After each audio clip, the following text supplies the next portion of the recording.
ጤፍ ነጭ ብሎ ሽጦልን እንደዚህ እኛ ደስ አላለንም።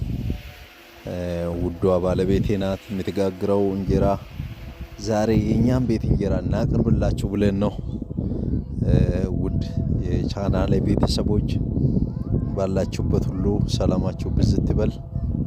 እንዲህ ማኛ ጤፍ ገዛን ብለን የጠቆረብን ይመስለኛል።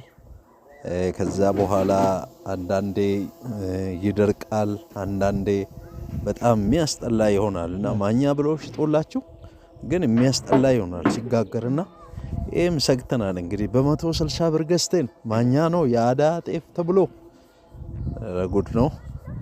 ግን ተጠራጠርን። ገና ሀድሮ ነው እንግዲህ የሚታወቀው። እስቲሉን ንጣቱ ዋው!